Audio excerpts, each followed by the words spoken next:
Hey everybody, this is Dream, and today we're going to be breaking down the Daytona 500. Now, Daytona is a crazy track. We do know this, that we will have wrecks, and guys, will get knocked out of the race because of that. So that is something we have to consider. And also with the scoring in NASCAR, just as a reminder, the way scoring works here, we get place differential points. We also get points for leading laps and having the fastest lap, and then your final finishing position. So do keep that in mind here, because that does come into play on this track a lot more than some other tracks do. So let's go ahead and get into this. So we definitely want to utilize drivers that have lower starting positions that have potential to move up. With a bunch of guys getting in wrecks and finishing near the back in the duels, that actually gives us some opportunities here. So let's go ahead and start with the $10,000 to $9,000 drivers here. Now this set of drivers, there's a lot of potential in these guys. Obviously, they're some of the best drivers in NASCAR. We're going to start with Denny Hamlin. He's starting 8th. Now, he has not had a top 10 in the past 6 races here, and you can see that Joe Gibbs Racing has had a lot of laps led over the last few races here, but they don't seem to finish these races very well. Hamlin is an option for the win, but it's definitely high risk, and he's got one of the highest driving ratings on this track, but he's just not a must-play due to his price range and his starting position being in the top 10. However, he's definitely somebody that's worth taking a look at on the slate, though he is also the most expensive driver in the particular slate as well. But he definitely has that potential today. Looking at Ryan Blaney here, he feels like cheating as he is starting 32nd, which due to the wreck and the duel. But he's got 3 top 10s in the past 6 races, and Penske's been very solid here with leading a lot of laps, only second to Joe Gibbs Racing. He's also had a win here out, and he's starting outside the top 30, which definitely gives him a lot of potential. I really do like him quite a lot. Looking at Kyle Busch, now he hasn't been as safe as Blaney has at this racetrack, as he's had 3 DNFs in the past 6 Daytona races, though he does have 3 top 10s as well, so he's definitely worth a look here. RCR is a great Daytona team, and he's been driving well. The risk there is, getting in a wreck, obviously, for him, but his starting position really does give him a lot of potential. Looking at Chase Elliott, now Chase Elliott does start up higher in this race at 5th place, and Hendrick has struggled at Daytona the last few races, over the last 12, should I say. Though he's the second best driver by rating at the track, and he's starting in the top 5. He's got the potential to win, but he does carry some risk to his starting position and the risk of wrecking, obviously. So he definitely has some concerns here, but he definitely has that upside. And I expect Hendrick to actually be stronger in this race than they've been lately. Looking at Joey Logano here, he is leading and starting the race. He's also the top overall driver at this track over the last 6 races. It's not surprising he's on the pole, and I expect him to fight for the win. He's definitely a good option on the slate. However, his starting position definitely carries risk, because if he doesn't get a top 5, he will definitely hurt you from a fantasy perspective. Looking at the $8,000 to $9,000 range guys here, between Stenhouse and Buescher. We'll start with Buescher.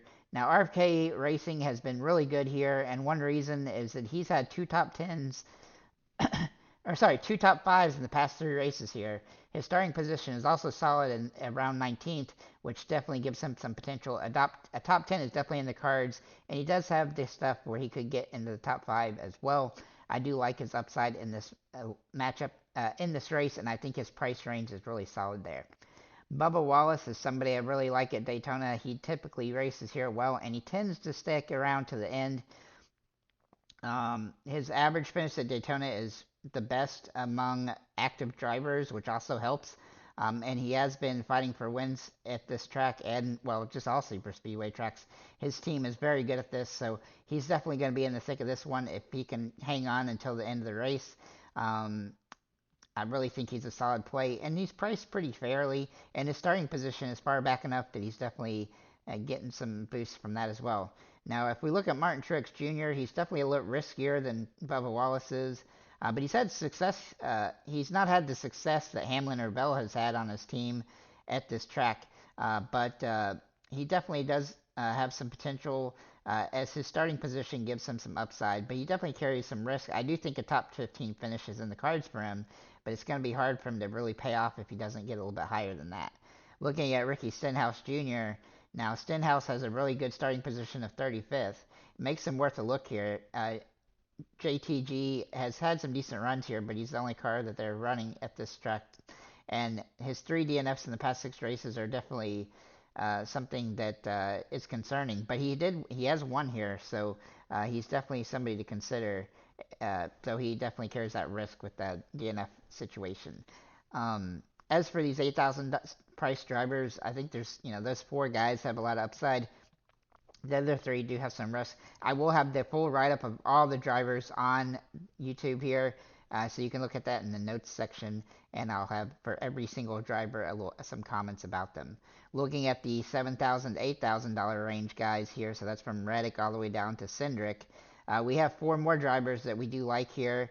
One being Jimmy Johnson. Now Johnson obviously does carry some risk. He is starting in the middle of the race, and he did get hit and wrecked in the duel. However, I do think he has some potential, as it looks like this car is better than it was last year. It looks like Toyota might actually be decent this time, so we'll have to wait and see. But I do think he has some potential here. He is probably the most GPP only play that you could get in NASCAR, just because of his starting position and his potential, but also the risks involved. I definitely wouldn't play him in like cash games or as a core play, but he definitely has some interest in other situations. Looking at Austin Dillon for Richard Childress, now his car is good. He's not the best driver, we all know that, but he does tend to do pretty well here, as he's had 2 top 5s and a win in the past 6 races at Daytona. The win was in the Firecracker or the 400-mile race, whatever they called it a couple of years ago. And he should have some potential here. It's hard to ignore the upside, but he is risky because he's still Austin Dillon, and sometimes he does crash at this race. So do keep that in mind, but he definitely has some potential here.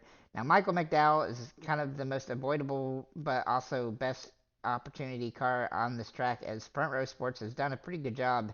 Front Row Motorsports has done a pretty good job with this car, and he's been very successful at this track. He's had a win, as we know, in the 500, and I expect him to be in the thick of it at the end. The question here is where he'll finish. And the problem with him starting second is that it really limits his potential from a fantasy aspect unless he wins the race. And so he's also likely gonna drop back and ride around for most of the race to try to be there at the end, which is what he tends to do at this race, which gives him that opportunity. But it definitely carries some risk. Though his car is fast, I think he's going to have some risk on the slate, just due to that starting position. But if you think he can be there at the end to win, then he's definitely a good GPP play. Looking at Austin Cindric. Now, Cindric is starting 6th for Penske, but he's been really solid here. He's been a top 3 driver over the past 6 races at Daytona. Over that time, he's had 2 top 5s and a win in that stretch. He does have 3 DNFs in that stretch as well, though, so that is the concern here. His starting position definitely carries a little bit more risk than we'd like. I wish he was starting in the mid-20s, but it's just based on the duels, and he's got a good car.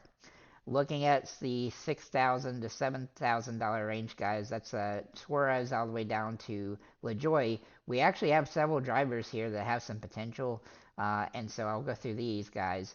Looking at Priest, now Stewart-Haas has struggled at Daytona recently, but Priest hasn't. He's had 2 top 10s in the past 4 races. He's only had 4 laps led, though, and he had 2 DNFs. His starting position gives him some hope, but not a ton. I wish he was starting a little bit farther back, but he's definitely interesting on the slate, as he has some potential. Looking at Josh Berry, this is going to be the best car he's driven at this track this season. Well, I should say, I think he drove the Chase Elliott last time, but he's definitely got the skill to be successful here. The risk is that he's had some issues with wrecking, and while he does have upside with that 30th place starting position, the car should be good enough to give him an opportunity, but it definitely carries a lot of risk. But that said, his starting position is good enough that he's definitely in play. Looking at David Reagan for RFK Racing, he has a top 20 car. He should be able to get there. Nice bonus if he does, considering he's starting in the last, and in 3 races here, he's had 2 top 10s as well. Definitely a type of guy that tends to stick around for the end of the race. And so if you're going to go with a scrub lineup where you just try to get the guys that are going to stick around to the end, he's definitely one way to do that. Looking at Noah Gragson for Stewart-Haas. Now, he's starting near the back, which gives him some potential. He also has a top 5 and and only 1 DNF in the 3 races he's raced in Cup here. His average finish is 20, and his worst finish is 31st, giving him some upside with his 38 place starting position. So he definitely has some potential, though it is carrying some risk. AJ Allmendinger is in play as well for colleague.